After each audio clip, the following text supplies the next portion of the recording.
Nah, di berita kali ini kita akan langsung ajak nih, Van, pemirsa di rumah untuk jalan-jalan ke Kuningan, Jawa Barat yang ternyata tidak hanya dikenal akan kulinernya saja, tetapi ada juga minuman khas yang sudah menjadi ikon, yakni sirup dari perasan jeruk nipis. Tahu nggak? Nah, nggak tahu. Nggak tahu ya? Nggak tahu. Nah, ini nanti kita akan lihat sama-sama ya. Tapi Bram, ngomong-ngomong nih, membuat sirup jeruk nipis itu, ini ternyata nggak gampang loh. Mungkin kalau kita mendengarnya kayaknya gampang, tapi ternyata nggak. Langsung minum ya kita soalnya. Betul. Nah, seperti apa prosesnya? Kita simak bersama.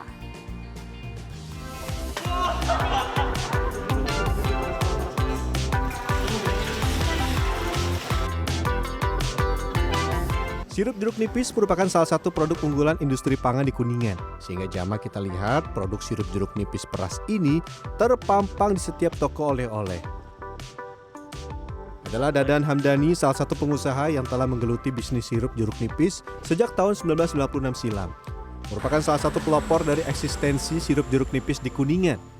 Tidak hanya di Kuningan, Jawa Barat, produk jeruk nipis peras milik Dadan juga kondang di wilayah lain di Indonesia. Saya masih berada di salah satu kawasan di Jawa Barat, di Kabupaten Kuningan. Kalau Anda melihat ini apa? Jeruk nipis. Kira-kira saya mau buat apa?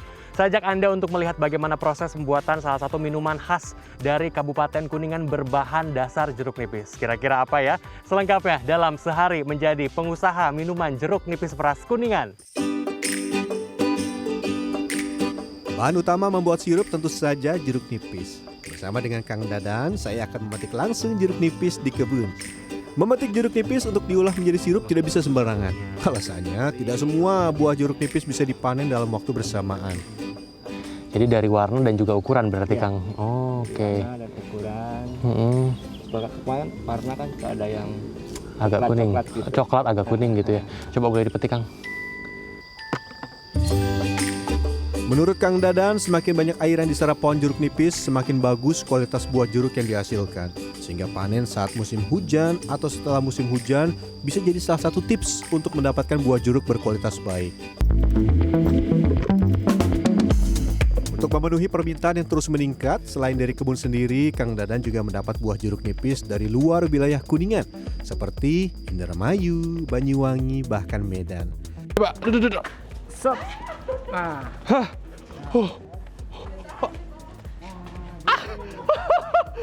Berat. Cukup Ariski. Aduh, ternyata susah. Aduh, ini kurang lebih beratnya 70 kg. Tadi saya coba-coba untuk kemudian sok-sokan untuk ngambil, ternyata memang berat. Susah, jadi mendingan ditangani langsung oleh ahlinya. Sama si Akang ya. Aduh, berat sampai jatuh ini.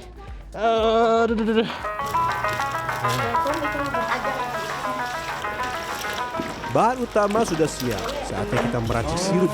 Sebetulnya proses membuat sirup cukup sederhana, namun keberhasilan dan ketelitian menjadi modal utama untuk menghasilkan minuman berkualitas. Prosesnya cukup gampang. Puluhan kilogram jeruk nipis akan dimasukkan ke dalam wadah berisi air. Selanjutnya jeruk dibersihkan menggunakan tangan seperti ini. Eits, meski terlihat mudah, kita harus memastikan jeruk benar-benar bersih agar kualitas jeruk terjaga hingga saat proses pemerasan. Tidak hanya soal bersih atau tidak, tapi di tahap ini kita juga akan memeriksa apakah jeruk memiliki kualitas baik atau tidak. Hanya jeruk berwarna hijau yang bisa diproses. Jeruk yang sudah bersih dan tidak berair kemudian kita potong untuk selanjutnya diperas. Pemotongan dilakukan secara manual menggunakan pisau. Wah, 70 kilo motong manual. Hahaha, pegel nggak tuh? Jeruk yang sudah dipotong-potong ini akan diambil oleh ibu-ibu yang sudah siap dengan alat peras seperti ini. Sedikitnya ada 20 alat peras yang siap digunakan ibu-ibu ini dalam sekali produksi sirup jeruk nipis. Seluruh jeruk yang telah diperas akan dikumpulkan dan kembali disaring. Meski saat pemerasan sari dan biji jeruk nipis sudah terpisah, namun penyaringan ulang sengaja dilakukan agar sirup yang dihasilkan maksimal. Nah, dapat dikatakan ini merupakan proses yang paling penting dalam proses pembuatan jeruk nipis peras begitu. Karena apa? Ini adalah proses penyaringan. Jadi jangan sampai ketika proses pemasakan ada biji-biji ataupun ampas dari jeruk nipisnya, agar kemudian rasa kemudian juga isian dari sirupnya semakin mantap. Bahan baku utama perasan jeruk nipis sudah siap. Selanjutnya kita akan menyiapkan campuran sirup jeruk nipis. Pertama kita akan merebus air terlebih dahulu sampai mendidih. Setelah mendidih, air akan dicampur gula pasir. Diaduk, Kang. Setelah air dan gula menyatu, saatnya kita masukkan perasan jeruk nipis yang sudah kita peras.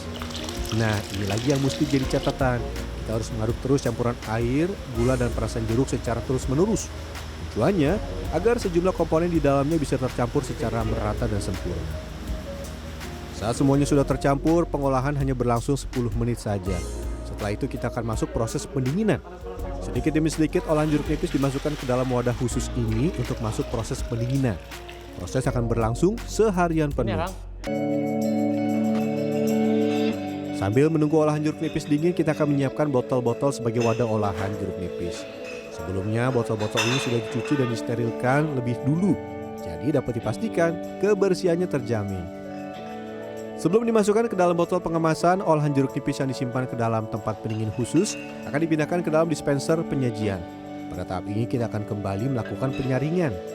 Setelah dipastikan aman, barulah kita masukkan olahan jeruk nipis ke dalam botol kaca. Satu persatu, olahan jeruk nipis dimasukkan ke dalam botol yang memiliki ukuran 630 ml. Tahap memasukkan sirupnya ke dalam botol dilihat dari jauh mudah, tapi ketika saya coba langsung ternyata butuh akurasi dan juga perhitungan yang tepat. Jangan sampai terlalu penuh, tapi jangan juga terlalu kosong seperti ini. Sehari bisa berapa Bu ini?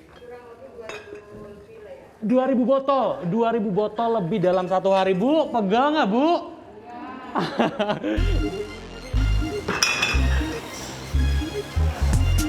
Setelah diisi olahan jeruk nipis, botol ditutup menggunakan alat khusus untuk selanjutnya dicuci kembali. Langkah ini bertujuan agar botol yang telah diisi olahan jeruk nipis tidak lengket. Setelah dipastikan bersih, semua botol yang siap dijual diberi label merek jeruk nipis. Selanjutnya akan dimasukkan dalam kotak kemasan seperti ini. Kalau sudah seperti ini, jeruk nipis akan langsung masuk ke dus pengemasan. Satu dus biasanya terdiri dari 12 botol jernip. Kali ini kita akan mengantarkan sekitar 20 dus jernip ke toko oleh-oleh di Kuningan. Jernip milik Kang Dadan tidak hanya di Kuningan, pemasaran juga dikirimkan keluar wilayah Kuningan. Kang Dadan, saya penasaran soal pemasaran Kang. Kalau pemasaran jernipnya ini hanya di Kuningan saja atau kemana aja Kang? Pemasaran juga kebanyakan Keluar kota, kemana aja tuh? kita ke Jakarta, Bandung, Tangerang, Jabodetabek udah. Jabodetabek sudah kena juga? Udah. Oh jadi targetnya memang bukan hanya Kuningan ya? Iya, kita kebanyakan keluar. Keluar, itu target utamanya? Iya. Sama dengan lini usaha lain, di masa pandemi seperti ini, bisnis yang dijalankan keluarga terkena dampak. Pada masa awal pandemi, omset turun 30-40%. Namun kini bertahap sudah mulai stabil dengan mulai mengirim ke sejumlah agen-agen toko oleh-oleh. Jadi memang ada dua cara untuk menikmati jeruk nipis peras ini. Yang pertama menggunakan air dingin dan juga air panas. Karena Kuningan cuacanya sedang dingin, jadi saya memilih untuk menggunakan air panas. Informasi tadi mudah-mudahan bisa menjadi cerita baru bagi Anda. Ternyata menjadi pengusaha jeruk nipis peras tidak mudah. Banyak prosesnya, mulai dari mencari bahan baku hingga kemudian tadi saya antar ke agen-agen untuk kemudian dijual. Kalau ke Kuningan, jangan lupa pastikan mencari minuman ini karena memang menyehatkan dan juga menyegarkan. Kiki Haryadi, Rizky Rahadian, Kabupaten Kuningan, Jawa Barat.